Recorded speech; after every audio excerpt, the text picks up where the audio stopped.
නමෝ තස්සේ භගවතෝ අරහතෝ සම්මා සම්බුද්දස්සේ නමෝ තස්සේ භගවතෝ අරහතෝ සම්මා සම්බුද්දස්සේ නමෝ තස්සේ භගවතෝ අරහතෝ සම්මා සම්බුද්දස්සේ අත්තදීපා විහෙරත අත්ත සරණා අනඤ්‍ය සරණා ධම්මදීපා විහෙරත ධම්ම සරණා අනඤ්‍ය සරණාතීති. මේ මොහොතට යෙදී තිබෙන ධර්මානුශාසනාවෙහි සදහැබර අනුග්‍රහක දායකත්වයේ දරන්නා වූ අය ප්‍රමුඛ ධර්ම ශ්‍රවණාබිලාසී සදහැබර පින්වත්නි, අනුග්‍රහක බවතුන් චතුරාර්ය සත්‍ය අවබෝධයෙන් නිවනට මඟ මුල් කර ස්වාමීන් වහන්සේ කැමැති පරිදි ධර්ම දේශනයක් කියලා තමයි මාතෘකාව දීලා තිබෙන්නේ. චතුරාර්ය සත්‍ය කිව්වහම ඔබට දුකයි හේතුවයි නැති උතනයි කියන වචන හතර මතක් වෙන්න පුළුවන්. මේ හතර ඔස්සේත් මේ කරුණු පැහැදිලි කිරීම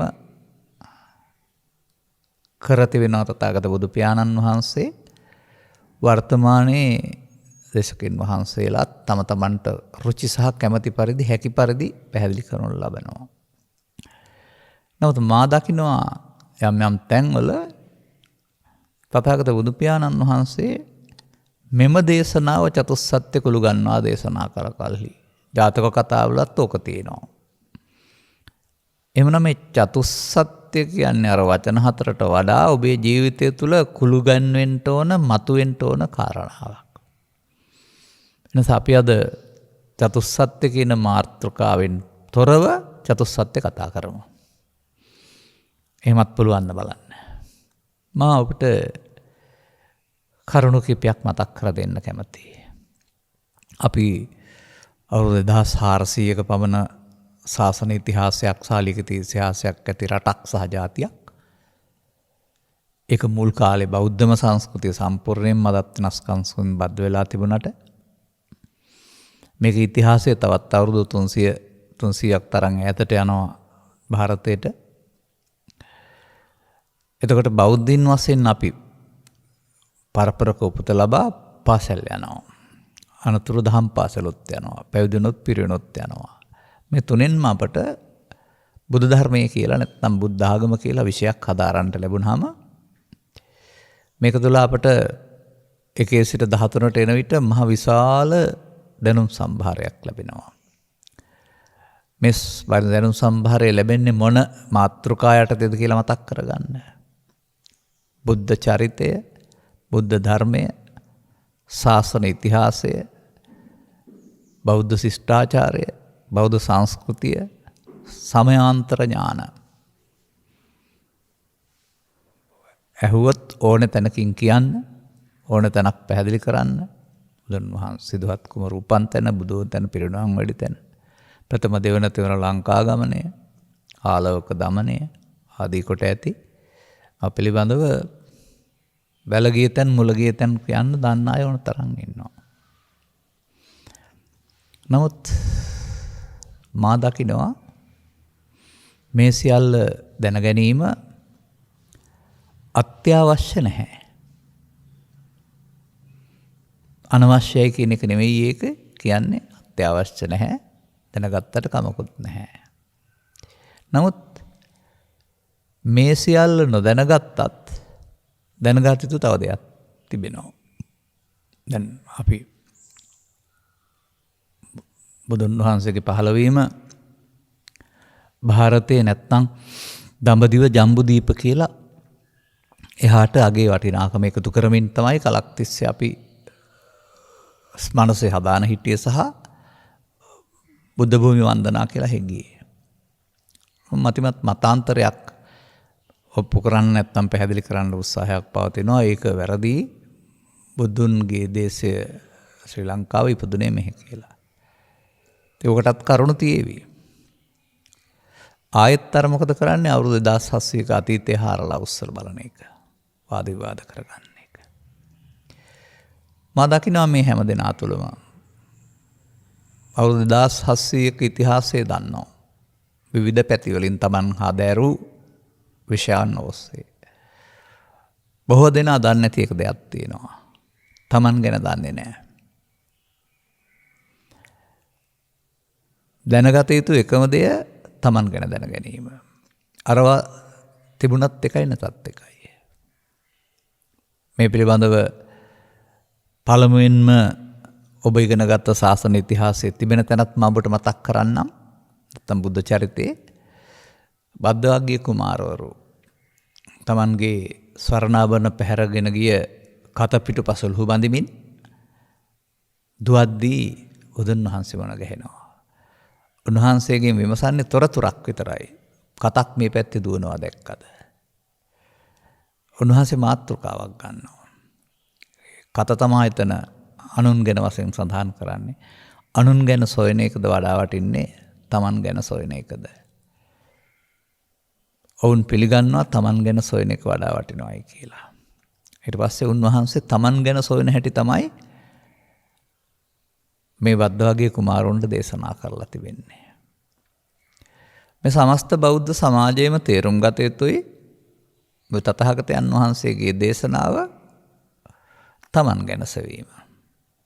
ඒක අතහැරලා අර මොනවද දැනගත්තත් ඒවා ජීවිතයට උදව් වෙයි, ජීවනෝපායට උදව් වෙයි, රැකියාවට උදව් වෙයි, උගන්වන්න උදව් වෙයි, යම් කිසි දේවල් සංරක්ෂණය කරන්න උදව් වෙයි.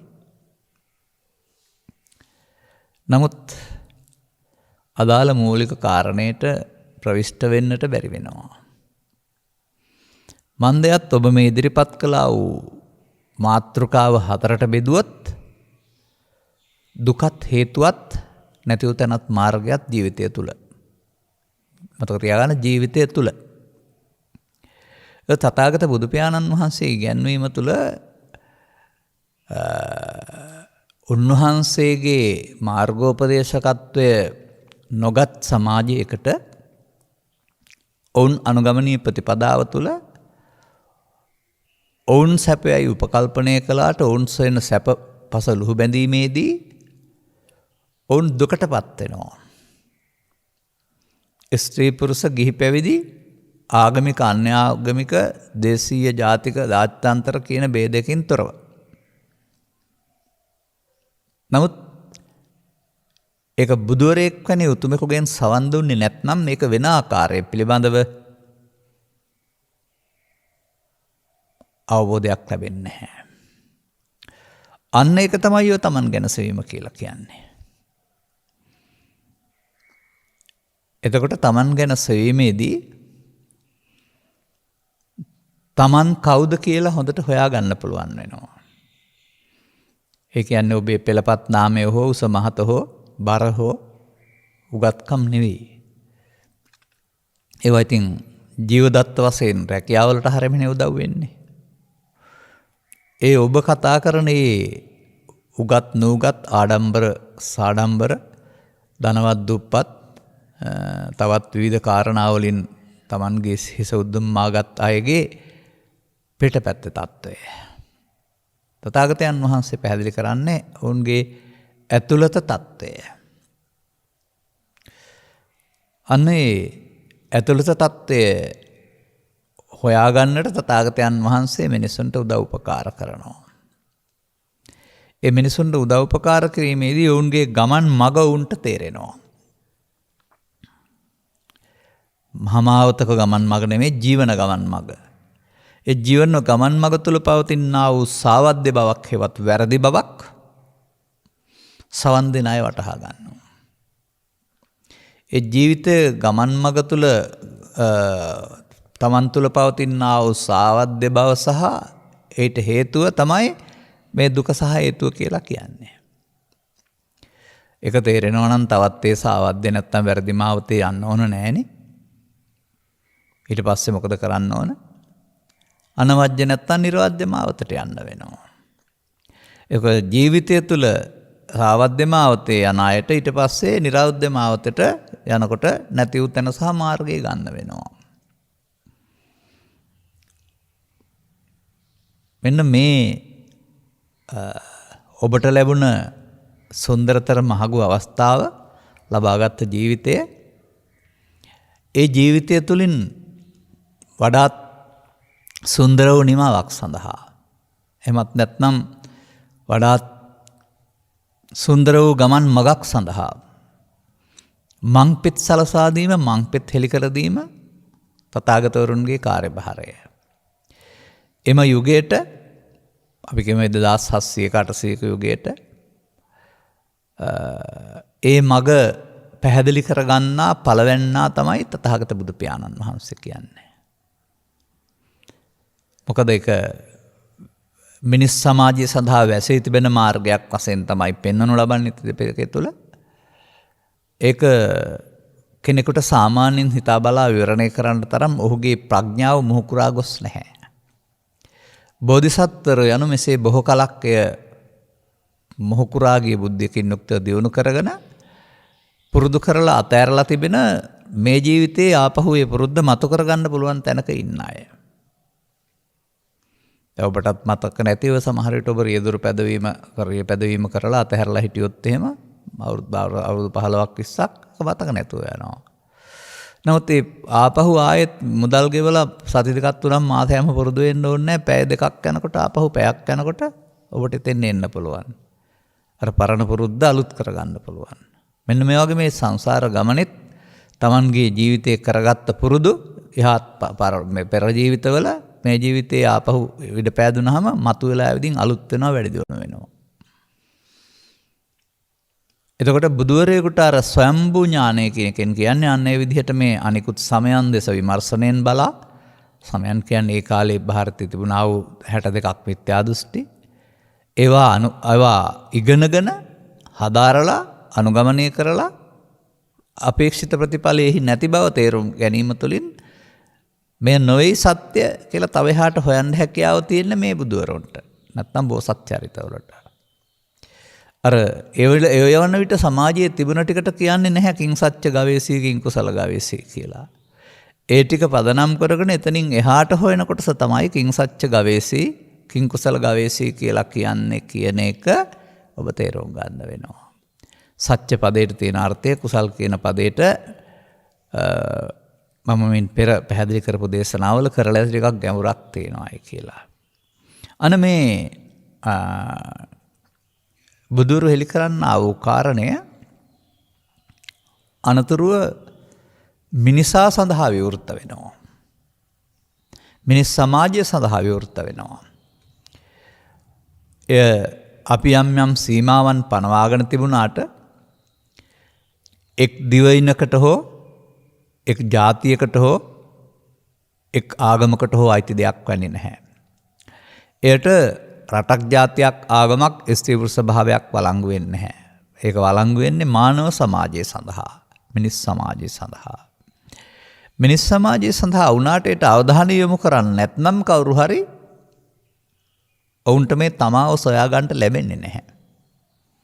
අන්න එතන තමයි මේ වෙනත් දෘෂ්ටිගත වීම තුළ සමයන් ගත වීම තුළ ඒවා අන්ධ විශ්වාසයෙන් විශ්වාස කිරීම තුළ මේ ලබාගත් මග ඇවිරෙන විදිය. දැන් බුදු සමය තුළම සඳහන් වෙනවා මනුස්ස ප්‍රතිලාභේ නම් වැදගත් මේ සඳහා කියලා. නමුත් තථාගතරු හෙළි කළ රහසත් ඕන කියලානේ පෙන්වන්නේ සද්දම්මස්සච දේශනා කියලා.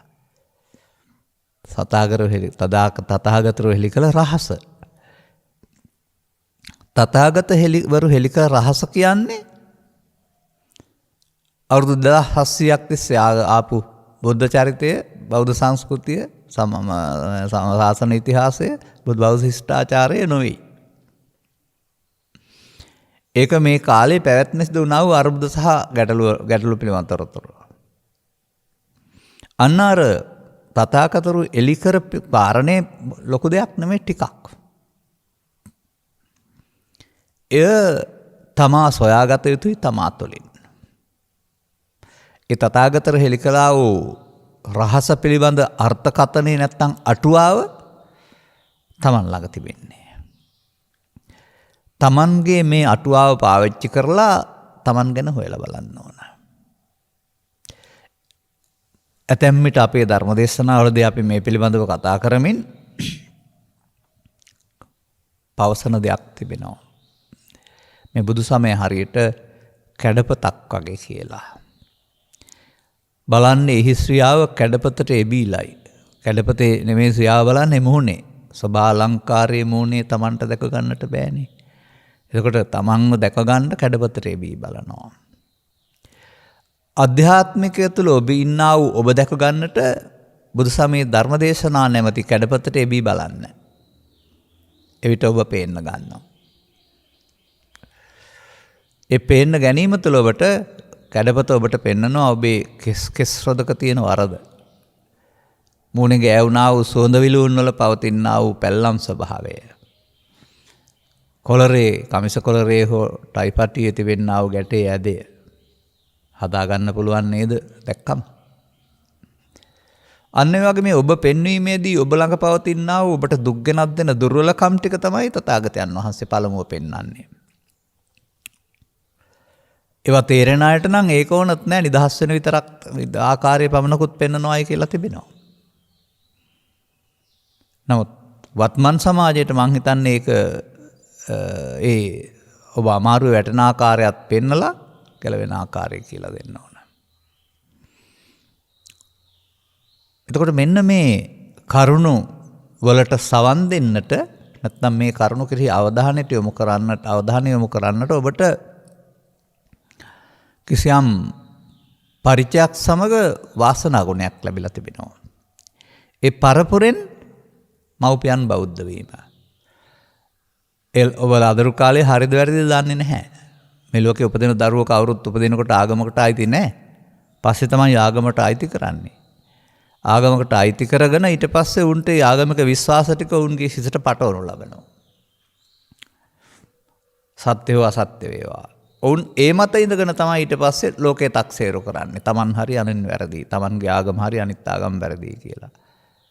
මේකද ලංකාවේ පවතින දේශපාලන පක්ෂවල මතේ වගේම තමයි.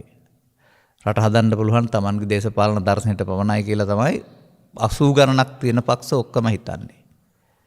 නමුත් මෙතෙක් බලයට ආපු කාටවත් මේක ඉවර කරගන්න බැරි වෙලා තිබෙනවා යම් යම් දේවල් කළා වුණාට. කවලෙන් ලිපටම වැටමින් ඉන්නවා වගේ තමයි පෙනෙන්නේ හැමදාම. අන්න ඒ වගේ මේ දෙසටක් මිසදිටු කියන වචනේ තුල පෙන්වන්නේත් ඒ වගේ ආගමික ඉගැන්වීම් තුළ මතවාද තුළ මිනිසා සිරවීම. නමුත් අර තමා පිළිබඳව දැනගන්නා වූ කැඩපත හමු වුණොත් එහෙම මේ කැඩපත තුළින් පේන විට පිළිඹු වෙන විට අසත්‍ය නැත්නම් වැරදි පැත්ත බැහැර වෙන්නට පටන් ගන්නවා. එවිට මම දකින්නේ මෙන්න මෙහෙමයි. මිනිසා ඉපදී ජීවන තරඟයක යෙදෙනවා. ජීවන තරඟයේ ජය ගැනීම සඳහා මෑත යුගයේ අතිශය වැදගත් කරුණක් වශයෙන් අධ්‍යාපනය පෙන්වලා තිබෙනවා. මිනිසා අවුරුදු 3ක් 4ක් 5ක් යනකොට සියලුම දෙනා අධ්‍යාපනයට යොමු වෙන්නේ අවුරුදු 15ක් නැත්නම් 18 දක්වාම. ඒ අනාගත ජීවිතයේ පුරවැසියෙක් වශයෙන් ජීවත් වෙන්න අවශ්‍ය ජීවනෝපාය සකසා ගැනීම සඳහා කිසියම් විෂයක් හැදෑරීම. ජීවන වෘත්තියකට සකස් කිරීම. ඊට වඩා එහා දෙයක් මම දකින්නේ නැහැ ඒවයි. මේ වෘත්තිකයෙක් බවට පත් කරන්නමයි හදන්නේ. මන්දයත් ඒ දර්ශනය තුළ පුද්ගලයාට උගත්කම ධනෙ කුලයේ නිලයේ බලයේ යාන වාහන තිබේ නම් උපරිම සැප ලැබෙනවායි ඉන් එහාට ලබන්න දෙයක්වත් නැහැ කියන තරමට ඒ පිළිබඳව අනුගත වීමක් සහ පිළිගැනීමක් තිබෙන නිසා සමාජයේ. එතන තමයි ඔවුන් සියලු දෙනාට ලෝකේ සියලු දෙනාටම වැරදුනේ. ධනවාදය හෝ ප්‍රජාතන්ත්‍රවාදය හෝ සමාජවාදය හෝ තවත් මොනක වාදයක් ඔස්සේ ඔබ මේ රටවල් මෙහෙवला මිනිසුන්ගේ හිතේ පවතින දුක් ස්වභාවයෙන් 100ට සංඛ්‍යාවක් අඩු වැඩි වශයෙන් නිමා කරලා දෙන්න ඇති. මේ දේශපාලන චින්තනයන්. ඔවුන් කලේ මිනිසාට සමාජයේ ජීවත් වෙනකොට ඇතිවෙනා වූ දුක තුනී කරන්නට ප්‍රතිකර්ම යොදන එක. ඔවුනුත් ඒ බඳු අය නිසා ඊට එහාට ඔවුන්ට තේරෙන්නෙත් නැහැ. නමුත් මේ තථාගතයන් වහන්සේ ඉගැන්වීම් තුළ පවතිනවා මිනිසාගේ චිත්තසංතානගතව පවතිනවා ඔවුනොවුන්ට ආවේනික වූ පෞද්ගලික වූ දුකක්. ඒ දේශපාලනඥයෝ හදලා දෙන්නෙත් නැහැ, මව්පියන් හදලා දෙන්නෙත් නැහැ. ඒ ලෝකේ පරිහරණය කරන වරදක් නිසා Taman අතින් සිදුවෙන ප්‍රමාදයක් වරදක් නිසා සිදුවෙන දෙයක්.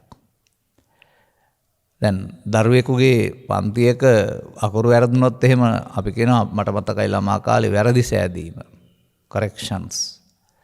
එතකොට ඒ ළමයා වැරදි නම් ඒ ළමයා හදා ගන්න ඕන අනිත් අය හදන්න ඕන නෑ. හරියට හදන්න දෙයක් නැහැ. තම තමන්ට වැරදුන එක තම තමන් හදාගත්තාම ගුරුවරයා හරි දාලා දෙනවා. අන්න මේ බුදු සමයෙන් පෙන්වන්නෙත් මේ ජීවත් වෙන්න ගියාම තම තමන්ට පෞද්ගලිකව වරදිනවයි කියන එක. ඒ පෞද්ගලිකව වැරදීම තුළ චිත්තාභ්‍යන්තරයේ ඉහළ යන්නා වූ පීඩනයක් ආතතියක් තියෙනවා. ඒක නම් කරනු ලබනවා චිත්තසංතානගත දුක කියලා. අන්න දැන් ඔබ මට කතා කරන්න කියවනේ දුක හේතුව නැති වූ තැන. අපි දැන් දුකට වෙන පාරකින් ආවේ. කුමක්ද ඒක ඊට පස්සේ? ඔහෙම කිව්වටත් මදි. තව ටිකක් එහාට හොයන්න වෙනවා. එවිට මේ ත්‍රිපිටකයේ සූත්‍ර දේශනා සියල්ලම පාහේ කියන්නේ 100%ක් නොවන නිසා මොකද සමහර මගේ ග්‍රන්ථවල සමහර පිටු හිස්. ඒ සූත්‍රය මොකද්ද මම දන්නේ නැහැ. සමහර විට කියවන ගිහින් තැබුවාම පිටුවක් දෙකක් ඇරිලා ඊළඟ දවසේ කියවෙන්න බැරි නෑ. නොකියපු සූත්‍රයක් තියෙන්නත් බැරි නැහැ.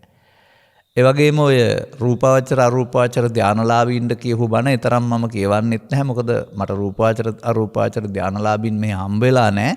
ඒකේ වැරද්ද කියලා දෙන්න අවශ්‍ය ධර්මාවබෝධය මට අවශ්‍ය නැහැ. මට අවශ්‍ය මේ ලෝකේ කාම ලෝකේ ජීවත් වෙන පිරිසගේ මුලාවේ තරම කියලා දීලා ඒ නිදහස් වෙන හැටි. ඒ සඳහා අදාළ සූත්‍ර තමයි අපි පරිහරණය කරන්නේ. එතකොට මේ ත්‍රිපිටකයේ මේ පාහේ පරිහරණය කිරීම තුළින් මිනිසා තේරුම් ගත යුතු බුදුබණ ටිකයි කියලා මම දකින්නේ. අර 2700ක ඉතිහාසය නෙවෙයි.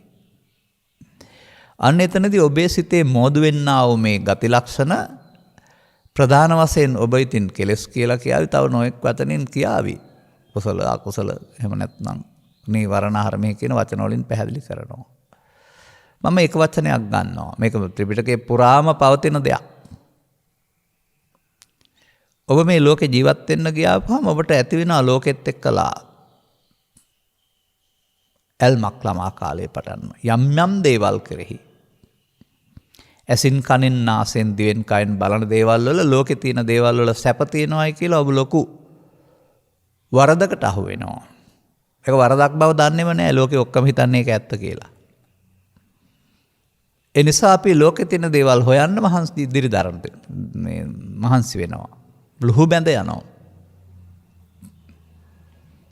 අන්නේ විදිහට මේ ලෝකේ තිබෙන දේවල් Tamanට කැමති පරිදි විඳින්න, Tamanගේ හිතේ උපදවාගෙන විඳින්න, නැවත නැවතත් විඳින්න, එහෙමත් නැත්නම් ඒවා අපිට පසු ලුහු බැඳ යාමට ඇතිවෙන්නා වූ අදහසක් ඔබේ සිතේ මුල් ගැස ගන්නවා. මේ අදහස කියන එක ගහක් ගලක් නෙවෙයි, ඇති වී නැති වෙන දෙයක්. නමුත් ඒ ඇති වී නැතිවීමේදී නැවත නැවතත් ඇති වී නැති වෙන්න ගියාම ඕනෑම අදහසක් බලවත් වෙනවා. මේ සිතේ හට ගන්නා වූ අදහසට නමක් තියෙනවා ධර්මයේ විතර්කය කියලා. ඒක රුචි පරිදි ඉටු කරගන්නට බෙරදරනවට මාන බලනවට කියනවා කාම විතර්කය. එතකොට කාම කියන පදයට ගන්න වෙනවා ලෝකේ තියෙන පරිදි නොවේයි Tamanට කැමති පරිදි කියලා. ලෝකයා හිතන්නේ ලෝකෙ තිබෙන පරිදි කියලා. නමුත් Tamanට රුචි අරුචි පරිදි. එතකොට එවඳු කාමයන් විඳින්න ඔබට මේ ලෝකේ කාමයන් විඳින්න නෙමෙයි දීලා තියෙන ලෝකේ හඳුනාගෙන ජීවත් වෙන්න. නමුත් ඔබ යොදා ගන්නවා කාමයන් විඳින්න. ඇසයි කනයි නාසයයි දිවයි කයයි සිතයි කියන දොරවල් 6. අන්න මේ 6න් ලෝකෙ විඳින්න යාමේදී ඔබ වරදෙහි බැඳෙනවා. ඒක වරදෙහි බැඳෙන බව දන්නේ නැහැ. සාමාන්‍යයෙන් ඔය අස්වැන්න පාලු කරන්ට යන ගිරවුන් අල්ලන්ට උගුලක් කදා තිබුණයි කියලා ජාතක පොතේ සටහන් වෙනවා. බමුණන් විසින්. එතකොට ඒ උගුලෙහි නැත්නම් ඒ දැලෙහි බැඳෙන බව ගිරව් දන්නේ නැහැ. දන්නේ නැතුවයි බැඳෙන්නේ. බැඳුනන් පස්සේ ගැලවෙන්නත් බෑ. බැඳුනන් පස්සේ බමුණට කැමති දෙයක් කරන්න පුළුවනි. මෙන්න මේ වගේ ජීවත් වෙන්න උපන් මිනිසාට ඔයලලා තිබුණ දැලක් තියෙනවා ඒක මාර බන්ධනය කියලා කියන්නේ. මේ දැලෙහි පැටලෙන බව මේ පහට අයිති දේවල් වල සැප තියෙනවා කියලා හොයන්න ගියාපුවාම මේකේ පැටලෙන බව ගිරවා දන්නේ නැහැ වගේ සමාජය දන්නේ නැහැ. ඒකට ආගමක් ස්ත්‍රී පුරුෂ ගැවිත් පැවිදි දෙයක් නැහැ. ඒ දන්නේ නැතිකමට තමයි මේ අවිද්‍යාව කියලා වචනයක් පෙන්නලා තිබෙන්නේ. මතක තබා ගන්න. එතකොට මේක මම කතා කළේ තව එකක් විතරයි. තව දෙකක් තියෙනවා. එතකොට මේකට අපි කියමු තව වචනයකින් ලෝභ, ඇල්ම. මොනවටද? රූපයට, ශබ්දයට, ගන්ධ, රසට, පොට්ටබ්බයට ඒවයි අදාළ දේවල් බාහිර ලෝකේ තිබෙන්නේ. ඒවයි තමයි ඔය සැප තිබෙන්නේ. ඒ නිසා ඒවා අයිති කරගන්න. ඒවයින් සතුට විඳින්න. නීතිය ඉක්මවා යමින් තම තමන් රුචි පරිදි නැවත නැවතත් විඳින්න. අනුയോഗෝ නැවත නැවතත් විඳීම. ජීවිත කාලය තුළම ලබන්නට තිබෙන සුඛය ඒක තමයි කියලා හිතන අය ඒ කාමයන් පිස්පස්ස ලුහු බඳින්න පටන් ගන්නවා. කාලය, ධනය, ශ්‍රමය, අධ්‍යාපනය සහ නිල බලය සියල්ල යොදාගෙන. එතකොට ඔවුන්ට කියනවා කාම ඒසනා. කාමයේ හොයනවා ජීවිතය තුළ. මේක හොයන්න ගියාම තවත් පොඩි ප්‍රශ්නයක් ඇති වෙනවා. මොකද මේ සිතු දේ නොම වෙයි නොසිතු දෙයක් වෙයි මේ කියලානේ ගීතයකත් පවතින්නේ. පාලියනුත් පවතින්නේ අචින්තිතම්පි භවති චින්තිතම්පි විනස්සති කියලානේ. නොසිතූ දෙයක් වෙනවා, සිතූ දේ සිදු නොවෙනවා. මෙන්න මේ විදිහට Taman කැමති පරිදි සිදු නොවන විට ඒ කෙනා සමග, සිද්ධිය සමග, පරිසරය සමග චිත්තාභ්‍යන්තරව නිර්මාණය වෙනවා ගැටුමක්. ගැටුමක් ඇති වෙන්නේ දෙපාර්ශවයක් නිසා. තනියෙන් ගැටෙන්නේ නැහැනේ. දෙපාර්ශවයක්. මේ දෙපාර්ශවය තමන් සහ අනුන්, හරි සහ වැරදි, හොඳ සහ නරක, කැමැති සහ අකමැති ආදී වශයෙන් තමයි මේ දෙපාර්ශවය හැදෙන්නේ. එතකොට මේ ගැටීම තුළ සාමාන්‍යයෙන් ගැටුනහම ගින්දරපත් වෙනවානේ. ගිනි කූර පෙට්ටිය ගත්නවා ගින්දර ගැටෙනවා. ගලක ගැටුනොත් එහෙම ඉස්සර ඔය ලීදණු දෙකක් එකට ගැටලානේ ගින්දර ගත්තයි කියලා කියන්නේ. ඒ කියන්නේ අර ගැටණයෙන් තමයි ගිනි හටගන්නේ. මෙන්න මේ විදිහට මේ සිත්ති හට ගන්නා වූ ගැටීම තුළ හිතේ හට ගන්නා වූ හැඟීමක් තිබෙනවා. ඒකට ඒ අදහසට කියනවා ඒ මොහොතේ හට ගන්නවා, ටිකක් වෙලා පැවතී නැතුව යනවා, ව්‍යාපාද විතර්කය. ඔබ කියනවා අකමැත්ත, අමනාපය, තරහව, ක්‍රෝධය, වෛරය කියන වචනෙන් ටික ටික ලොකුවට ගැඹුරට ගෙනියනවා. සිත්ති හට ගන්නවා, සිත දෙවනත් කරනවා, ඔබේ කය වචන වෙනස් කරනවා, ඔබව පාලනය කරන පාලකයා බවට පත් වෙනවා. අර කාම විතර්කයත් එහෙමයි. සිත්ති හට ගන්නවා, ඔබව යටත් කර ගන්නවා, ඔබේ කය වචන සිත ඒ ඕනකම ඉටු කර ගැනීම සඳහා නීතිය සලකන්නේ නැතුව, සදාචාරය සලකන්නේ නැතුව, ආගම සලකන්නේ නැතුව රහසින් මෙහෙවන්න හදනවා. බලන්න ඔබ දන්නේ නැහනේ ඔබ තුල මෙහෙයුම් මධ්‍යස්ථාන වගේක් තිබෙන බව. ඔබ හිතන්නේ ඔබයි මේ වැඩ කටයුතු කරන්න කියලා. නෑ, ඔබ නිකන් පඹෙක් විතරයි ශරීරේ. ඔය නිරත්තංව කලින්ගරන් කියලා කියන්නේ. සිත අයින් වුණෙන් පස්සේ පොළොවට රස් වෙලා යන්න යනවා, වෙන කරන්න පුළුවන් දෙයක් නෑ ඒකට. නමුත් ඒක තුළට රිංගාගත්ත මේ පුද්ගලයා නැත්නම් මේ විතර්ක ඔබේ කය වචනෙන් සිතින් ඔබව පාලනය කරමින් ඔහුට ඕන දේ ඉටු කරගන්න ඔබ මෙහෙවනවා දිවා රාත්‍රී දෙකේ. එතකොට මේ ළමා කාලයේ සිට මෙන්න මේ සිත්ති හට ගන්නා වූ විතර්ක දරුවට කෑම දුන්නාම දරුවා වැඩෙනවා වගේ, පැලෑටියකට නැවත පොර දැමීමෙන් පැලෑටිය වැඩෙනවා වගේ වැඩෙන්න ගන්නවානේ. තව එකක් තිබෙනවා. මෙහෙම මේ ගැටුනහම රවල බලලා ඇනුම් පදයක් කියලා විතරක් සීමා වෙන්නේ නැතිව තව එහාට මේක බලවත් වුනහම අදාළ පුද්ගලයා වනසන්ට, විනාශ කරන්න, රිදවන්ට, අවිදරන්න හිතෙනවා. අන්න එතකොට අවිදරන්න යන මට්ටමට කියනකොට විහිංසා විතර්ක කියලා කියනවා. විහිංසා විතර්කය මේ විතර්ක මේ සමාජයේ භාවිතා වෙනවා, හරියට පෙනෙනවා අපිට. ඒවා භාවිතා කරපු අය ලබන සැප වෙනුවට අංග විකල වීම, මන්ද බුද්ධික වීම, සදාකාලික රෝගියෙක් වීම, සිර දඬුවම් ලැබීම, නැත්නම් පරලෝ යාම නැමැති ප්‍රතිඵලත් අපි දකිනවා. ඔබත් ඔය දිනපතා පළවන පුවත්වල සිදුවෙන්නා වූ මේ අවාසනාවන්ත සිදුවීම් පිටිපස්ස ඉන්නේ පුද්ගලයෝද? නීතිය කියන්නේ පුද්ගලයෝ කියලා, ලෝකෙත් කියයි පුද්ගලයෝ කියලා. මේ තථාගත ධර්මයේ හදාරපු කෙනෙක් වශයෙන් මට පුද්ගලයෝ කියලා කියන්න බෑ. ඔබත් අන්න ඒක ඉගෙන ගන්න. එතකොට තේරෙවි මේ ලෝකෙට වද දෙන්නේ මිනිස්සු නෙමෙයි මිනිස්සුන්ගේ හටගත්ත මාරයෝ කියලා. මිනිස්සුන්ගේ හිත් හටගත්තා වූ මාර බලවේගය. උදාහරණයක් දෙකක් ඕනනම් කියන්නම්. දිනපතා උදාහරණ වෙනස් වෙනවා අලුත් වෙනවා. පරණේවා කියන්න ඕන නැහැ. එමයි ඒකේ හැටි. දිනපතා දකින්න හම්බ වෙන්නේ අලුතින් මේ වැඩේ කරන උදාහරණ. ඔව්. දැන් මෑතදී මම දකිනවා ඔය උතුරු පළාතේ තර වැඩිහිටි පුද්ගලයෙක් සමග ඇති කරගන්නා වූ ගැටුමක් තුළ තරුණයන් දෙදෙනෙක් ඔහුව ඝාතනය කරලා තියෙනවා. දැන් එතකොට ඔන්න එක්කෙනෙකුට මරණය හිමි වුණා. අනිත් දෙදෙනාට දැන් අහුණෙන් පස්සේ එල්ලුම් ගස නැත්තම් සදාකාලික සිරදඬුවම් හිමි වෙනවා. මේ සැපද ගෙනත් දුන්නේ තුන් දෙනාටම නැහැ. කවුද මේක කළේ? නීතිය දැන් ඉන්න අයට දඬුවම් දෙයි වැරදි කරයි කියලා. ඒ නීතිය සකස් කරලා තියෙන ආකාරයෙන් පාලනය කරන්න හදලා තියෙන එකක්. 100%ක් නිවැරදිව නැතුවට ඒකත් ලෝකෙට ඕන. නමුත් ඔබ දකින්නේ නැද්ද මේ දෙදෙනා තුල දුරදිග ගියේ දෙපිරිස තුල ව්‍යාපාද විතර්කය කියලා? ව්‍යාපාද විතර්කයේ මිනිසා දුකටපත් කරයි කියලා ඔබට රචනාවක් ලියන්න බැරිද දුන්නොත් එහෙම? කාම විතර්කයේ මිනිසා තිරසනෙක් බවට පත් කරයි අසීමිතව ගියාම කියලා රචනාවක් ලියන්න බැරිද? විහිංසා විතර්කයේ ලෝ ගිනි තබයි කියලා. මොකද ඔය විහිංසාව කියන්නේ අවිය අතට ගන්න එක. අවිය ඊතලේ ඉඳලා තුවක්කුවේ ඉඳලා T56 ඉඳලා ගිනි බෝම්බේ ඉඳලා තව එහාට කෝටුවේ ඉඳලා තව එහාට න්‍යෂ්ටික අවිය දක්වාම තම තමන්ට තිබෙන ආකාරයට අහිංසකයාගේ බටන් පාලකයා දක්වා මේ අවිය අතට ගන්නවා අනිත් අයට රිදවන්න. දැන් බලන්න කල්පනා කරලා. ඔබ පමණක් නොමුළු ලෝකෙම මිනිස්සාගේ චිත්තය හට ගන්නා වූ කාම විතර්කයේ ව්‍යාපාද විතර්කයේ විහිංසා විතර්කයේ විසින් දුකටපත් කරයි. දැන් මට කතා කරන්න කිව්වේ දුක හේතුව නැති වූ තැන මාර්ගයනේ. පත් වෙන දුක තමයි අර පෙන්වන්නේ. ළමා කාලේ සිට මරණය දක්වාම මේක බලවත් වෙනවා පෘථග්ජනයාගේ. ඒකටයි පෘථග්ජන කියලා කියන්නේ. පෘථග්ජනයා යන්නේ වැරදි පාරක. ඔහු යන්නේ අනුසෝතගාමී පටිපදාවේ. ඔහු යන්නේ පරිහාන ධර්මයේ. පරිහාන ධම්මං ඔය භික්ඛවේ දේසිස්සාමි පදේ මොකද්ද තිබෙන්නේ පරිහාන ධම්ම සූත්‍රයේ? ඔය වචන තුන පාවිච්චි කළේ නැති වුණාට රාග වේ පුල්ලං, දෝෂ වේ පුල්ලං, මෝහ වේ පුල්ලං. අර කියන්නේ රාග කියන්නේ කාම විතර්ක, දෝෂ කියන්නේ ව්‍යාපාද විතර්ක, මෝහ කියන්නේ තව ටිකක් එහාට මෝහ විතරක් නෙමෙයි ඒකේ විහිංසාවකම තව ටිකක් ගැඹුරු.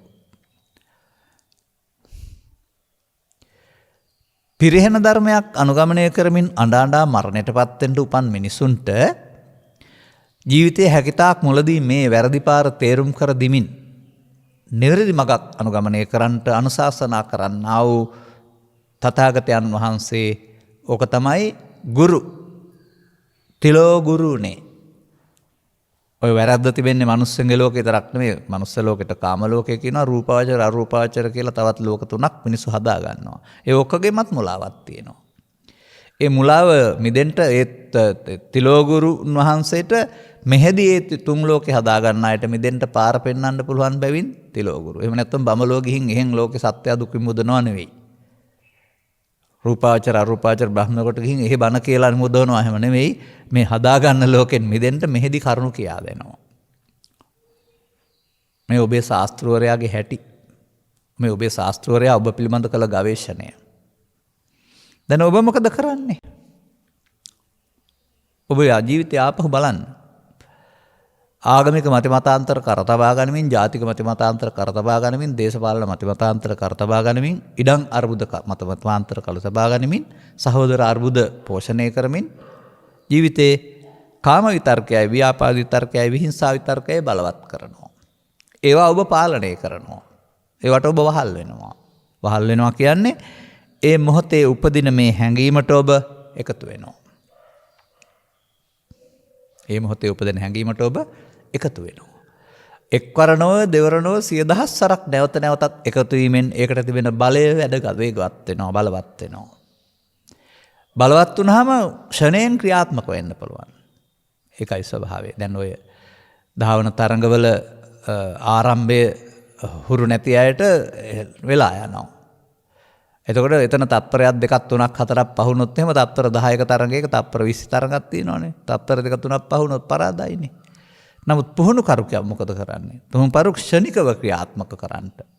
පළමුව උණුසුම් කරලා දීලා මස් පිඩු සක්‍රිය කරලා ඒවා එතරම්දි කරගන්න දෙන්නේ නැහැ. කල්ැතුව කරලා දීලා කියලා දෙනවා ආරම්භය වේගවත් කරගන්න හැටි. අන්නේ පුහුණු කරු ඒක කියලා දෙනවා වගේ තථාගත බුදු පියාණන් වහන්සේ මේ වැරදි ආරම්භය යන හැටිත් ඔබට කියලා දෙනවා. අද මේ පෘථග්ජන කියන ලේබල් යටතේ ඉන්න සමාජය මේ වැරදි ආරම්භය තුළ වැරදි පැත්තට යන අය ඔවුන්ගේ උරුමය තමයි තථාගත ධර්මයේ තුල පැහැදිලි කරන්නේ ඔබට මොනතරම් සැප සම්පත් ලෝකේ හෙව්වත් ඒ බාහිර සැප සම්පත් වල සුඛයක් තියෙන්න පුළුවනි නැත්තේ නෑ. නමුත් ඔබට උරුම වෙන්නේ දුකත් හේතුවත් පමණයි. ඔබ පෘථග්ජන සමාජයේ නම් ජීවත් වෙන්නේ ඔබට මේ ජීවිතය තුළ ජීවිත අවසානයට හිමිවන්නේ දුක සහ හේතුව පමණයි.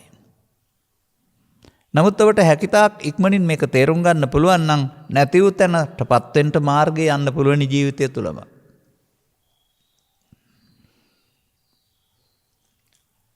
එනම් ඔබට ඔබ තුළ මේ අමාරුවේ වැටෙන හැටි වැටහෙන්න ඕන.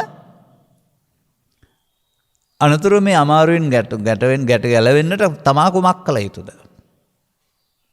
දැන් අර වචනේ ගානිමු අපි. දීපා කියන පදයේ අර්ථ දෙකකට යෙදුවාම අර්ථයෙන් කොහොමත් මට ගලපන්න පුළුවනි. දැන් ඔය නායනතියු කච්චතියු නාගදීප එතන දීප කියන්නේ දිවයිනටනේ. දිවයිනක් උදව් වෙනවා සාගරේ වැටිච්ච කෙනෙකුට ගොඩ ඇවිදින් පරිස්සම් වෙන්න. සාගරේ ගිලෙනවා ඒන් වලකින්න දිවයින උදව් වෙනවා. දිවයිනටලා හිටියහම මොකුත් වෙන්නේ නැහැ. එතකොට ඒ අර්ථයෙන් තමයි දීප කියන පදේ එතන ගන්න පුළුවන් වෙන්නේ. තව දීපක තියම දීපදෝ හෝති චක්කුදෝ තිලෝක දීපං. දීපේන තම දම්සිනා. එතකොට දැල්ලක් ආලෝකයක්. ආලෝකය මොකක්ද උදව් වෙන්නේ? අඳුරේ ඉන්නකොට ආලෝකය උදව් වෙනවා දකින්න. එහෙනම් මේ අත්තදීපා විහෙරත කියන එකේ තේරුම ඔය වචනේ ගන්න දියවිනක් කොටගෙන හරි ආලෝකයක් කොහොම ගත්තත් කමන්නේ අර්ථය ගන්න. Taman දියවිනක් කොටගෙන වාසය කරන්න. එතකොට පිළිසරණක් කොටගෙන ආලෝකයක් කොටන වාසය කරන්න කියලානේ අර පෙන්වන්නේ. අත සරණාය. Taman සරණ කරගන්න. අනන්‍ය වෙනත් දේවල් කෙනෙක් වෙනත් දේවල් තව වචන ගොඩක් එකේ තියෙනවා වෙනත් දෙයක් සරණ කරගන්න එපයි කියලා. අන්න තමන්ට ගලවා ගැනීම සඳහා ආලෝකය වෙන්නේ තමන් සරණ කරගන්නත් ඕන තමන්. මේ තථාගතවරුන්ගේ අනුශාසනාවක් අතදීප සූත්‍රයේ තිබෙනා වූ තේමා පාඩේ මේක අතදීප සූත්‍රය දේශනා කරන්නට නොවේ මම ගත්තේ. මේකට ගැලපෙන නිසා. ආදර්ශ පාඩයක් ගන්න ධර්ම දේශනාවට ගැලපෙන නිසා. අන්න ඊළඟ පදේ පෙන්නනවා ධම්මදීපා විහෙරත. ධර්මයේ අන්න දිවයිනක් ආව නැත්නම් ආලෝකය ආවා. ධර්මයේ තමයි වාසය කරන දිවයින වෙන්න ඕන. ධර්මයේ තමයි ආලෝකය වෙන්න ඕන. ධර්මයේ දිවයිනක් කොටගෙන ධර්මයේ ආලෝකයක් කොට වාසය කරන්න ධර්මයේ සරණ කරගන්න. ධර්මයේ නොවන දේවල් අනන්‍ය කියන එකේ තවත් කෙනෙක් කියලා ගන්න ඕනේ. ධර්මයේ නොවන දේවල් සරණ කරගන්න එපයි කියලා ඔය පෙන්න අනන්‍ය කියන්නේ. එහෙම කියන්න හේතුවක් තියෙනවා. මේ රටේ ඉන්න මිනිස්සුયો ධර්මයේ නෙමෙයි හුඟක් දේවල් සරණ කරගන්නේ. වෙනත් දේවල්. අංගේ වෙනත් දේවල් තේරුම් ගත්තාම වෙනත් දේවල් සරණෙන් දුකටපත් වෙනවා. ධර්මයේ සරණෙන් දුකින් මිදෙනවා කියලා තේරෙවි. හොඳයි ඔබට ප්‍රශ්නයක් ආවම මොනවද සරණ කරගන්නේ? විඳෙන්න. කාම විතර්කය, ව්‍යාපාද විතර්කය, විහිංසා විතර්කය. එහෙම නැත්නම් පින්පව් ගත්තාම ඔබ කර්මය සරණ කරගන්නවා. පාප කර්මය, පුණ්‍ය කර්මය, ධාන කර්මය. එහෙම නැත්නම් නීතිය. එහෙම නැත්නම් මුදල් බලය. එහෙමත් නැත්නම් යන්ත්‍ර මන්ත්‍ර ගුරුකම් බලය. තමන්ට මුහුණ දෙන්න සිදුවෙන්නා වූ ගැටලු වලින් මිදෙන්නට ඔබ පාවිච්චි කරන්නේ මොනවද? අනන්‍ය. වෙනත් දේවල්. නමුත් තථාගතයන් වහන්සේ ධම්ම. ඒ තථාගතයන් වහන්සේ ධර්මයේ සරණ කරන ජීවත් වෙන්න කියලා වදාලේ ජාතක පොතක් ඔළුවේ කොට්ටේට තියන් නිදා ගන්න කියලාද? එහෙම නැත්නම් උදේ ඉඳලා රැ වෙනකම් බණපොත් කියව ඉන්න කියන එකද? නැහැ. ඒ වයින් කියවෙනවා ඔබේ සිත තුළ පවතිනා වූ කරුණු දෙකක් ධර්මය සහ ධර්මය කියලා. මතක තබා ගන්න. අනේ ඔබ දැන් මේ ජීවන ගැටලු වලට මුහුණ දීමේදී ඒවට මුහුණ දීම සඳහා ඔබ කාමයේදී පාවිච්චි කරන්නේ කාම විතර්කේ නම්, ව්‍යාපාදයේදී පාවිච්චි කරන්නේ ව්‍යාපාද විතර්කේ නම්, විහිංසාවේදී පාවිච්චි කරන්නේ විහිංසාව විතර්කේ නම් අනන්‍ය සරණ නේද ඔබ? වෙන දෙයක් නේද සරණ කරගන්නේ. අන්න. මෙන්න මේ මිනිසුන් කරන වැඩේ. Tamanට මුහුණ දෙන ගැටලුවලදී දිනන්න හදන්නෙම කාමයේ විකෘති කාමයක් බවට පත්වීමෙන් සහ ඒවා ලුහු බැඳ යාමෙන්. මේ පිළිබඳව මම ඔය මගේ ජීවිතවල උදාහරණයක් පෙන්වනු ලබනවා සාමාන්‍යයෙන්. ලුහු බැඳ යාම සහ දැක්කම හමු වෙන එකේ වෙනස පෙන්වන්න. මේ ලෝකේ පවතින උත්සව සමයන්හිදී අපි කියපුව බෞද්ධ උත්සව කියලා වෙසක් වලදී පොසොන් වලදී එහෙම නැත්නම් උඳුවප් වලදී මිනිසුන්ට ලෝකේ තියෙන සැරසිරි බලන්න පැල් බැඳගෙන වාහන අරගෙන ඇවිදින්න යන්න බෑ. ඒක බලන්න යනවා. වෙසක් බලන්න යනවා. මමත් යනවා වෙසක් වගේ පොසොන් වගේ දවස්වලට ධර්ම දේශනාවට ආරාධනා හම්බුනහම ගමකට හෝ විහාරස්ථානයකට. යනකොට මට දන්සලුත් පේනවා ප්‍රසෝරණුත් පේනවා. හැබැයි මං තරම් බලන්න යනවා නෙමෙයි. පේනවා. ඒ මගේ ඇස් තියෙන නිසා ඒවා පේනවා. මම ඒවා මොනවද කියලා හඳුනා ගන්නවා. නමුත් ඔබ ඇස් පිනවන්නේ ඒවා පිටපස්ස ලුහු බඳිනවා. අන්න බලන්න යනවා සහ පේනවා අතර වෙනස. ඒක පේනවා කියන එකේ කාමයක් තියෙන්න බෑ. නේ තියෙන්නේ පේන්නනේ ලෝකේ තියෙන හඳුනන ජීවත් වෙන්න. එතකොට මට ඒවා පේනවා ඇරුණාම ඒවා මට විඳින්න දෙයක් නැහැ. නමුත් මිනිස්සු අපිට පස්සේ යන්නේ වුන්ට විඳින්න දෙයක් තියෙන නිසා වුන්ට. ඒ ලෝකේ ඒවා තියෙන නිසානේ වුන් පිටපස්සේ යන්නේ බලන්න. නමුත් ඔවුන් දන්නේ නැහැනේ ඒවෙන් උපදවා ගන්න තමන්ගේ හිත, තලු මරන්නේ තමන්ගේ හිත, මේ විඳින්නේ සිත කියලා දන්නේ නැහැනේ. ඒකනේ මුලාවක් කියලා කියන්නේ. අන්න එහෙම කාම ඒසනාවට පුරුදු වෙලා ඉන්නවා මිනිස්සු. ඒකෙම සැප තියනවා කියලා මැරෙනකම්ම හොයා ඉන්නවා. පළ රස විඳ ගස උඩින් මිනිසා පළ මුල සිඳිනාතෙක්ම ඉන්දෝ නොබැසා. බලන්න මේ ගාථාව එක ගාවී නැද්ද කියලා. අලවන පස්කම් රස දොස විමසා. ඔබේ සිත් අලවන්නා වූ පස්කම් රසෙහි දොසක් තියෙනවා අන්න වචනේ. ත්‍රිපිටකයෙන් ඔය අරන් තියෙන්නේ ඔය කවිය. ඒ දොස දන්නේ නැහැ පෘථග්ජනාය. දොස දැක්කනම් ඵලයව තපසට කියන්නේ ගෙදර අතහැරලා කැලේටරින් ගන්න කියන එක එහෙම නෙවෙයි. ඒ අර දොස තමයි ඔබට දුක් ගෙනත් දෙන්නේ. ඒ දොස තැවීමට, ක්ලේශයන් තැවීමට අවධානය යොමු කරන්න අර හැරමිටියෙන් යන කල් ඉන්නේ නැතුව. අර ඒකයි පෙන්වන්නේ පළ රස විඳ. ගහේ ගෙඩි කෑවනම් ගහට වෙලා ඉන්න මිනිස්සයා ඉතින් ගහ කැපුවොත් එදාට මැරෙනවනේ පොළොවට වැටිලා. බැහැලා බැස්සනම් ඊට ඉස්සෙල්ලා නරකද?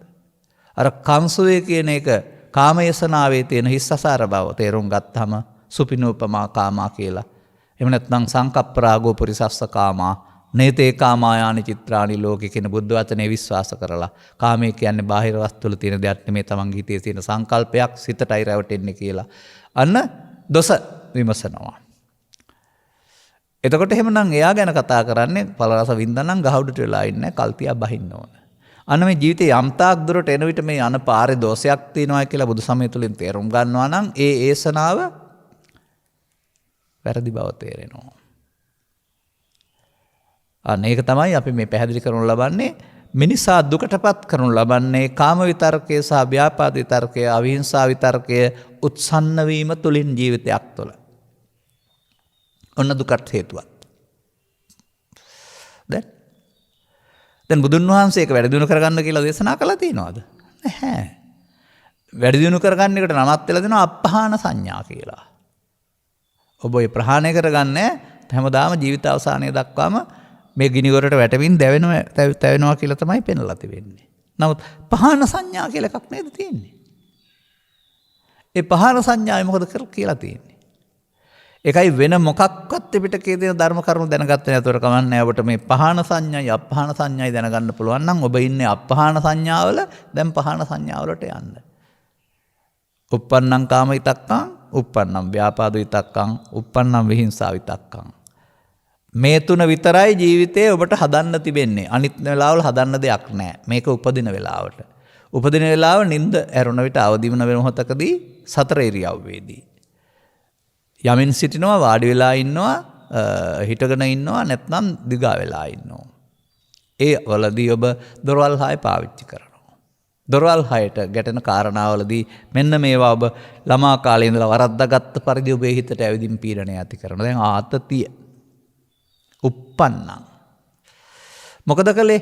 සංසාරේ මේ ජීවිතේ කලේ ඕකට එකතු වෙලා අර ගහ ගන්න, බැන ගන්න, කපා ගන්න, කොටා ගන්න, මරා ගන්න ඒක තමයි කලේ.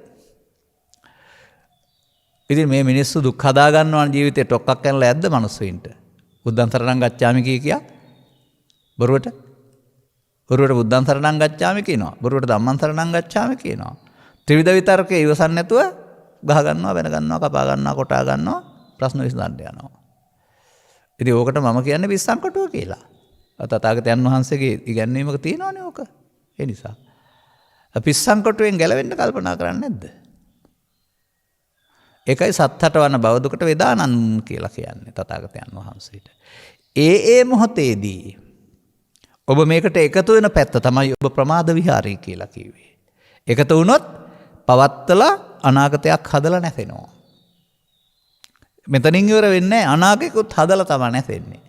කාම විතර්කයට ගැලපෙන අනාගතයක්, ව්‍යාපාද විතර්කයට ගැලපෙන අනාගතයක්, විහිංසාව විතර්කයට ගැලපෙන අනාගතයක් හදලා මේ ජීවිතයේ දුක් අගාධයක් වටපත් කරලා චිත්තාභ්‍යන්තරයෙන් පිරිගොස් එයින් යන පරලෝක ගමනක් තුළ පාරලෞකික වශයෙන් අතිශය දුක් සහ තැනකට ඔබට හදා දෙනවා. ඔබ මේ භාවිතා කළා වූ ඔබේ නිවස තුළ, නිවස කියන්නේ ඔබේ ශරීරයේ නැමැති සිත නැමැති නිවස තුළ සංගවාගෙන හිටියා වූ ආරක්ෂා කළා වූ මේ හතුරන් තුන් දෙනා ඔබට මෙලොව සහ පරලොව වශයෙන් දුක් ගෙනත් දෙනවා. වහාම අත මිදෙන්න. ඔන්න බුද්ධ ආවාදේ. ඉහාත්ම වශයෙන්ම මේ ජීවිතයේදීම මේ එකතු වුණොත් නේ බලවත් වෙන්නේ. ඉතින් ඔබට උපන් එකට එකතු නොවී ඉන්න පුළුවන් නේ. ඔය මම හිතෙනවා මම කියන්නේ නැහැ කියලා කියන්නේ. මොකටද මම කියන්නේ කියලා කියන්නේ? හිතට එනවා යම් දෙයක්. ගුරුවරයෙක් නිසා හරි, තාත්තා නිසා හරි, අම්මා නිසා හරි, දරුවෝ ළඟ ඉන්න නිසා හරි කිව්වා කියලා හිතා ගන්න කියලා නොකිය ඉන්නේ. ඒ පාලනය කරගත්තානේ. අන්න එහෙම ඔබ දකින්න පව්පින් දෙකට යන්නේ නැතුව, ඒක හරි වැරදි කියලා දකින්න නැතුව කාම විතර්කයේ, ව්‍යාපාද විතර්කයේ, විහිංසාව විතර්කයේ ඉවසන එක පාපයයි. ආගමක් නැහැ ඒකට, රටක් නැහැ, ජාතියක් නැහැ, ස්ත්‍රී පුරුෂ භාවයක් නැහැ, ගිහි පැවිදි භාවයකුත් නැහැ. ඇයි ඒකට ඔය සංසාරේ පුරුදු කරගත්ත සිහිය නැතිකම තුළින් උත්තර දෙන්න බෑ. තථාගතයන් වහන්සේ විශේෂ දෙයක් උගන්වනවා ඒකට. අන්න ඒක යෝජනා කරලා සිතට දීලා 27 වතාවක් භාවිතා කරලා ඒක බලවත් කරගන්න. ඔබ මේ එකතු වීම තුළින් වැඩුවේ බොජ්ජංග නෙවෙයි කාමාංග.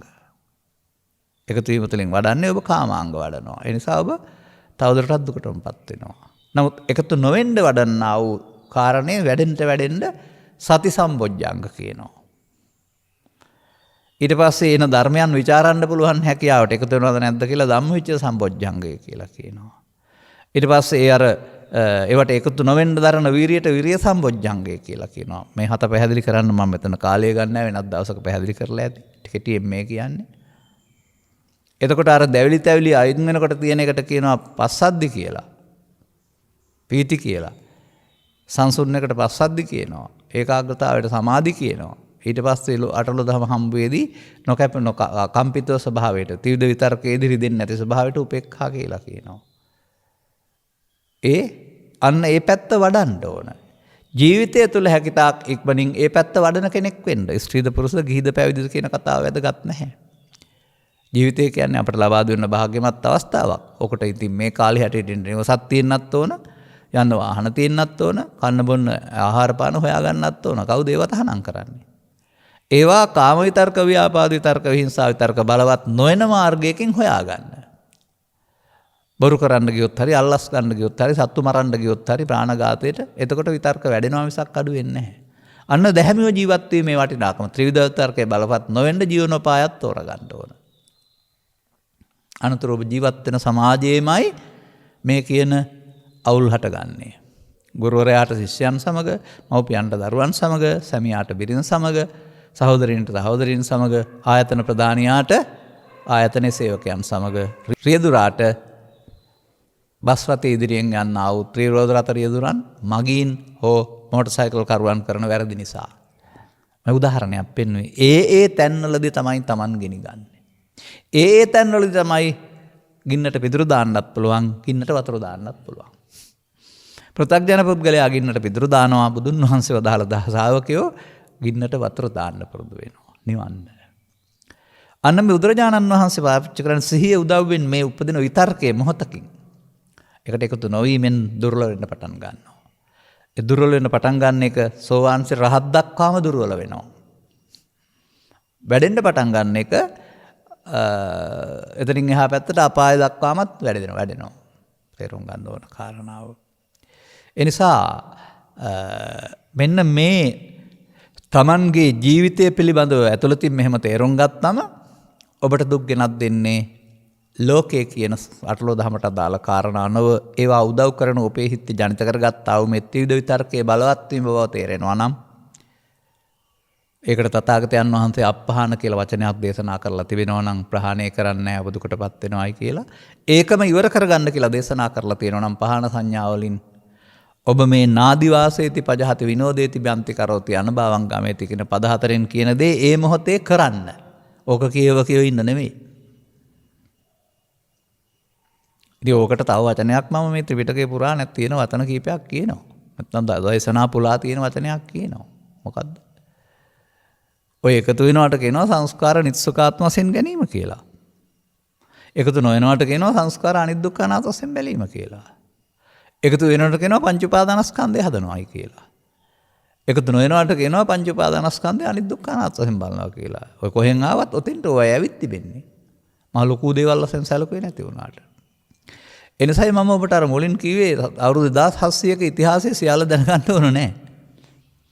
ඔබ තුළ කාම ව්‍යාපාද විහිංසා විතර්ක ජනිත වෙන ආකාරය සහ පෝෂණය වෙන ආකාරය තේරුම් ගන්න පුළුවන් නම් ඒ ඔබ ගැන හෙවීමක් අත්දීපා තමන් දිවිනක් කර ආලෝකයක් කර ගන්නවා තමන්ට තමන් පේන්න ගන්නවා. දැන් වැරදි පැත්ත පේනවනේ. දැන් ඒ පාරේ ගිහින් බෑ. ඔය ද්විත්ව මාර්ගවල අපිට වාහනවල යන්න කියලා තියෙන වම් පැත්තෙන්නේ. දකුණු පැත්තෙන් ගියොත් ඉස්සරහින් එන වාහන ඔක්කොගේම හැප්පෙන්න වෙනවා. මොකද ඒගොල්ලෝ නීත්‍යානුකූලනේ අපි නීති විරෝධී. එහෙනම් කාම විතර්කයේ ව්‍යාපාද විතර්කයේ විහිංසා විතර්කයේ සමාජයේදී සදාචාර විරෝධී. ඒ පාවිච්චි කරන අයට හැප්පෙන්න වෙනවා. ඒ හැප්පෙන්නේ වාහනවල නෙමෙයි ගැටුම් වල. කඩු කිනිසි වලින් ගැටුම් ඇති කරන කපාන කොටාන මේ ඒ තමයි හැප්පිලි. ඉතින් මේ ලෝකෙට හැප්පෙන්නේ නැති ජීවිතයක් නේද ඕන? ඔබ තේරුම් අරගෙන ඔබ මේ ත්‍රිවිධ විතර්කයේ මුල් කොටගෙන බිරිඳ සමග දරුවන් සමග ස්වාමියා සමග සමාජය සමග අටලෝ දහම සමග දේශපාලන වෙනස් වීම සමග බඩු මිල ඉහළ පහළ යාම සමග මොකක්වත් සමග හැප්පෙන්නේ නැති කෙනෙක් වෙන්න. ඒ හැප්පෙන හින්දා නෙගිනි ගන්න. ඔබ ළඟ මේ දෝෂේ පවතින්නේ. මෙන්න මේ කරුණ තේරුම් ගත්තාම ඔබට ඔබ හැමෝටම තථාගතයන් වහන්සේ ඒ මොහොතේදී ඉහාත්ම වශයෙන්ම මේ ජීවිතේදී මේ මොහොතේදී උදා වෙන මොහොතට සම්බන්ධ මේ සිද්ධිය ඔබ තුළ ජනිත වෙන ආකාරයෙන් එයට එකතු නොවීමෙන් කන්ති පරමන්තපෝතිතික්කා උගන්වනවා. ඒ මොහොත ඉවසීම තමයි බුදුන් වහන්සේගේ ලොකුම තපස. අපි හිතන් ඉන්නේ තපස කිව්වම තපස්වරු කියන වචනේ අහලා තිනවා. කොණ්ඩෙත් වහන රවුලත් වහන පරණ ඇඳුමකුත් නැඳගෙන ඇස් දෙක පියාන ගහක් යට ඉන්න එකක් කියලා තමයි අපි හිතන්නේ තපස කියලා කියන්නේ. ඔය ඉතින් අත්කිලමතාන යෝගින තපස ඒක වෙන්නේ ඇති. බුදුරජාණන් වහන්සේගේ තපස කාම විතර්කයේ ව්‍යාපාද විතර්කයේ විහිංසා විතර්කයේ නාදි වාසේති පජහති විනෝදේති බ්‍යන්ති කරෝති අනභවං ගමේති. හොඳයිද? ඔන්න ලෝකෙට බුදුහාමුදුරුවෝ එලි කරපු රහස. එක පැයක් තුළ පැහැදිලි කළ හැකි. මතක තබා ගන්න. ඔය දෝස්තර 18 දහසම ඕන නැහැ. නමුත් ඔබේ වචන තේරුම් ගැනීමේ හැකියාව මද නම් ටිකක් ඔය විතර්ක කියන්නේ මොනවද? කාම ව්‍යාපාද කියන්නේ අන්නේ වචන තේරෙන්නේ නැත්නම් මේවට වැරදි අර්ථ හදා ගන්න පුළුවන්. එතකොට අපි කියපු දේ නෙමෙයි අහලා තියෙන්නේ වැරදි අර්ථයක්. ඒ නිසා ඒවා පිළිබඳ නිවැරදි අර්ථය අරගෙන අපි ජනිත කරන්න හදන අර්ථය ඔබේ හිතේ උපදවා ගත්තාම ඔබට වෙන පාරක යන්න හිතෙනවා. ගමනක් තියෙනවා සතර ගමනක්. දැන් අනුසෝතගාමී නෙමෙයි ඔබ පටිසෝතගාමී. ඔබ විතර්ක වර්ධනය කරන්නෙක් නෙමෙයි විතර්ක බැහැර කරන්නෙක්. එතකොට ඔබ යන්නේ නැති වුණු සැනුසා මාර්ගේ. ඒ නිසා ඕනෑම සූත්‍ර දේශනාවක් තුළ ඕනෑම ගාථාවක් තුළ චතුස්සත්‍ය කුළු ගන්නනවා කියන එකේ තේරුම ඔන්න ඕකයි. අදාළ කරුණු තේරුම් අරගනිමින් ලබාගත් ජීවිතේ වටිනාකමක් බවට පත් කරගන්නට ලබාගත් ජීවිතයේ මිනිසුන්ට ගිනි දෙන ජීවිතයක් වෙනකොට මිනිසුන්ගේ ගිනි පත්තු කරන්නේ නැති මිනිසුන් ගිනි දෙන අයට පත් කරන්නේ නැති ඔබත් නිවෙන සමාජයත් නිවන ජීවිතයක් බවට පත් කරන්නට ඕඩ පැවරීතු වෙන වගකීම් සමාජය ඉටු කරමින් එදිනෙදා කටයුතු කරමින් මේ සජීවී දහම බුදුරෙහි හෙළි කර වදාළා වූ සජීවී දහමක් මේක අනුගමනීය ප්‍රතිපදාවක් අනිවාර්යෙන්ම අනුගමනීය ප්‍රතිපදාවක් මතක තියාගන්න. වැඳුම් පිදුම් පුදු පූජා පවත්වන්න ගියොත් ඒවට විපාක ලැබෙනවා වරුණාම මේ විතර්කයේ ඒව තුලත් බලවත් වෙනවා වරුණාම සංසිඳීමක් නැහැ. ඒ ආගමික හෝ ආගමික නොවන එහෙම නැත්නම් ජාතික හෝ ජාතික ඕනෑම ජීවන රටාවක් තුළ ওই ත්‍රිවිධ විතර්කය තමයි ඔබ දුකටපත් කරන්නේ. ත්‍රිවිධ විතර්කය හට ගන්නවා. එයින් මිදෙන ආකාරය පිළිබඳව සතිමත් වෙන්න. ඔහුට ඉඩ නොදෙන්න. ඉඩ නොදෙන විට ඔබ මායя පරාජය කරන පාරට වහිනවා. ඔහුට ඉඩ දුන්නොත් මායයට ඔබ පරාජය වෙනවා. අදාළ කරුණු තේරුම් ගනිමින් අනුගාම ප්‍රතිපදාවකට යන්නට අනුග්‍රහක බවතුන් ඇතුළු මේට සවන් දුන්නා වූ හැම දෙනාටම නොනස පෑදේවායි කියන සුභාශිංසනය ප්‍රාර්ථනය කරමින් මම ධර්මානුශාසනාව මෙසේ අවසන් කරනු ලබනවා. මෙම උතුම් ධර්ම දේශනය සඳහා සැදැහැති දායකත්වය දරනු ලබන්නේ අභාවප්‍රාප්ත වූ බන්දුමති හෙට්ටි හේවා දයාබර මෑණියන්ගේ දූ දරුවන් ඇතුළු පවුලේ සැම. මවක් වෙනුවෙන් අගය කළ යුතු දෙකුත් තිබෙනවා. වසර 104යි මාස 3ක් ආයු වළඳා දෙසැම්බර් මාස 31 වෙනි දින දායකත්වයේ දරූ අය අතරින් වෙන් වූ බන්දුමති හෙට්ටි හේවා ආදරණීය මෑණියන්ට සසර කතරින් එතර නොපමාව නිවන් මඟ ලැබේවා. දෙමව්පියන් ඇතුළු සියලු පවුලේ මියගිය ඥාති හිත මිත්‍රාදීන්ට අවශ්‍ය නම් මෙම උතුම් ධර්ම දේශනෙන් ජනිත වන්නා වූ පුණ්‍ය ශක්තිය අනුමෝදන් කරගත හැකි තැනක සිටී නම් අනුමෝදන් වේවා. මොකද අනුමෝදනය දැනගෙන සතුටු වීමනේ, දැනගන්න පුළුවන්ක දැනක ඉන්න ඕන. එසේම ගෞරවනීය දේශකයන් වහන්සේට දීර්ඝායුෂ ලැබේවා, බුදුදහම බැබලේවා. ලස්සන වචනයක්. බුදුදහම බැබලෙන්නේ බල්බල හරි පිළිමවල හරි නෙමෙයි, මිනිස්සුන්ගේ හිතවල විතර්ක ප්‍රහාණය වුණොත් පමණයි. ඒක තේරුම් ගන්න. ඒ තමයි බුදුදහම බබලන හැටි සහ බුදුසසුන ආරක්ෂා කරන හැටි. දෙවියන් බාර දෙන්න එපා, ඔබම ආරක්ෂා කරන්න. කොරෝනා වසංගතය මුළු ලෝකයෙන්ම දුරු වේවා. අනාගත ලංකාවේ ගුණවත් නැඳවත් දහමට ලැබී පාලකයින් බිහි වේවා. අනාගත ලංකාවේ සද්ධර්මයේ සරණින් දැහැමි ජීවිත ගත කරන මිනිස් සමාජයක් හැදේවා. අපේ උත්සාහයත් එයයි, ඔබේ උත්සාහයත් ඒ යුතුයි. එබැවින් මූල්‍ය විදම් දරා ධර්ම දානයක් දීම තුළ කළා වූ මේ මහත් කාර්යය තුළ ඔබේ මේ 104 වැනි වෙන් වුණා වූ මෑණියන්ට නැත්නම් ආච්චියම්මට උපහාරයක් වේවා. ඔබටත් එබඳිම නිදුක් නිරෝගී සුවපත් චිරජීවනයේ පිණිස මෙම ධර්ම කරුණු හේතු වේවා. මන්දයත් ත්‍රිවිධ විතර්කයේ බැහැර වෙනකොට ආයුෂ දීර්ඝ වෙනවමයි. ඒවා තමයි මිනිස්සුන්ගේ ආයුෂ කටි කරන්නේ. ඉහාත්ම වශයෙන්ම මේ ලබන්න ඕන සැනසුමටපත් වෙන්නට ඔබට මේ කරුණු අවබෝධය සහ අනුගමනීය ප්‍රතිපදාව හේතු ආසනාව වේවායි ප්‍රාර්ථනා කරගන්න. සබ්බිහිත්‍යෝ විවජ්ජන්තු සබ්බ රෝගෝ විනස්සතු මාතේ බවත් අන්තරායෝ සුඛී දීඝායුකෝ භව. හැම දිනාටම තෙරුවන් සරණයි. මෝහක්ඛයෝ නිබ්බානං